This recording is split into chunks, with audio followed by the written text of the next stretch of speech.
अब करेंगे बेटा हम डाई इलेक्ट्रिक कांस्टेंट और relative electric permittivity of medium.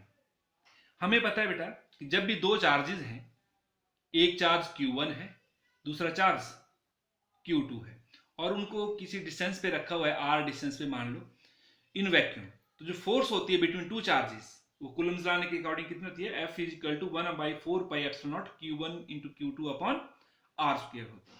और आपको पता है कि एप्सिलॉन क्या है, ये absolute electric permittivity of vacuum.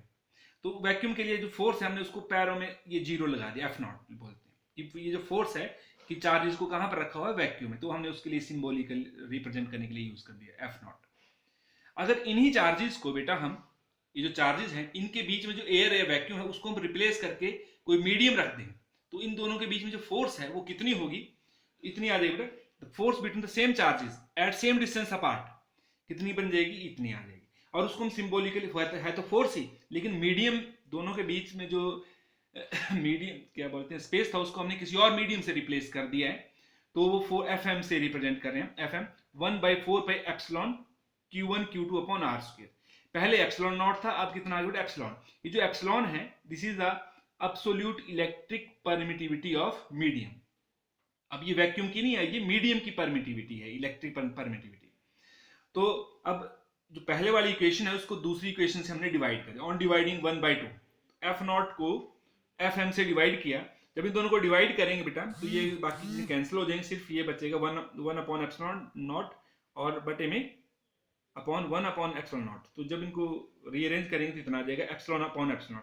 तो अब इन दोनों की जो रिलेटिव परमिटिविटी, इनका जो रेशियो है उसको बोलते हैं हम रिलेटिव इलेक्ट्रिक परमिटिविटी। मतलब हम दोनों मीडियम की जो रिलेटिव परमिटिविटी है उनको रिलेट किया हुआ है, जो दोनों मीडियम की जो परमिटिविटी उनको रिलेट किया है, तो इसलिए इसको क्या बोलते हैं रिलेटिव इलेक्ट्रिक परमिटिविटी, या के मतलब डाई इलेक्ट्रिक कांस्टेंट।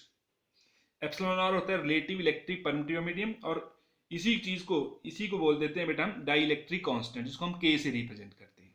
तो के किसके बराबर आ गया, एप्सिलॉन अपॉन एप्सिलॉन, या रिलेटिव परमिटिविटी ऑफ मीडियम किसके बराबर आ गया, इन दोनों के रेशियो के बराबर। तो इसको कैसे डिफाइन करेंगे आप, मतलब relative electric permittivity of medium is defined as, या आप ऐसा बोलते हैं dielectric constant of medium is defined as के बाद क्या बोलेंगे, ratio of, is defined as the ratio of absolute electric permittivity of medium to the absolute electric permittivity of vacuum।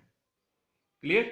अब इसको हम इस तरह से डिफाइन कर सकते हैं क्योंकि ये इन दोनों फोर्सेस का रेशियो भी है, मतलब जो रिलेटिव इलेक्ट्रिक परमिटिविटी या डाइलेक्ट्रिक कांस्टेंट है इज डिफाइंड एज, उनको इस तरह डिफाइन कर सकते हैं हम, is defined as the ratio of, कैसे बोलेंगे आप, relative permittivity of medium is defined as the ratio of force between the two charges placed at some distance apart in vacuum to the force between the same charges placed at same distance apart in medium। तो इन दोनों का ratio भी बोल सकते हैं। तो बेटा अब हमारे पास जो k आया, ये एप्सिलॉन, इसको k is equal to epsilon upon epsilon, और यही चीज क्या होती है, एप्सिलॉन r भी होती है, एप्सिलॉन r बोल सकते हैं, या k is equal to epsilon upon epsilon. तो यहां से ये इधर आ जाएगा, तो एप्सिलॉन कितना बन जाएगा, k इंटू एप्सिलॉन नॉट, या epsilon R into epsilon naught. ठीक है।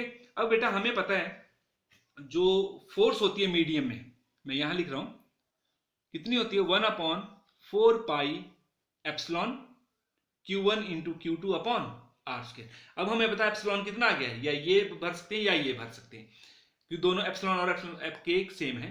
तो एप्सिलॉन की वैल्यू जब हमने यहां भरी है तो कितनी बन जाएगी, फोर्स इन मीडियम 1/4π एप्सिलॉन के Q1 Q2 upon R square. के बाहर ले लिया बेटा 1/k, तो ये बन गई 1/4π epsilon naught Q1 Q2 upon R square. और ये कितनी होती है, force between the two charge in vacuum, F0 upon k। तो ये बन गई बेटा जो फोर्स इन मीडियम होती है 1/k टाइम्स होती है किसका, force between the two charges in vacuum. जो दो चार्जेस के बीच में जो फोर्स होगी वैक्यूम में इतनी, जब मीडियम से रिप्लेस करें तो कितने गुना कम हो जाएगी, 1/k टाइम्स कम हो जाती है बेटा। क्लियर।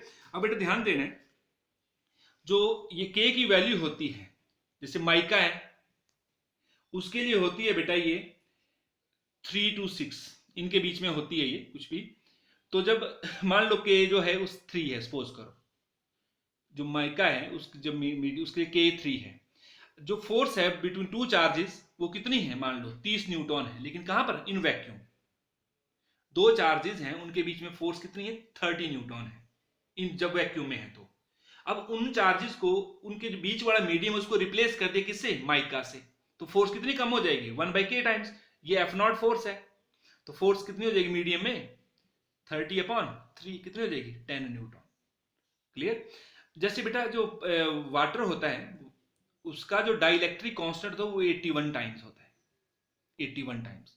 तो मान लो अगर force between the charge 30 Newton है तो अब फोर्स कितनी बन जाएगी मीडियम में, इन वाटर, मीडियम मतलब वाटर में, ये किसमें माइका में थी, ये वाटर, वाटर मतलब मैं मीडियम में लिख रहा हूँ इसको भी, एफ एम मतलब ये किसमें, वाटर में है, तो कितनी बन जाएगी ये 30/81 टाइम्स, तो ये लगभग 0 पॉइंट समथिंग हो जाएगी। तो फर्स्ट फोर्स जो है बिटवीन द टू चार्ज वो 1/81 टाइम मतलब बहुत कम रह जाती है।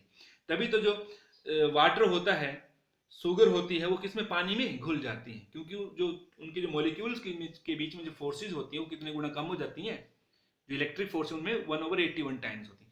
तभी तो वाटर का एक गुड सॉल्वेंट है। ओके बेटा, थैंक यू।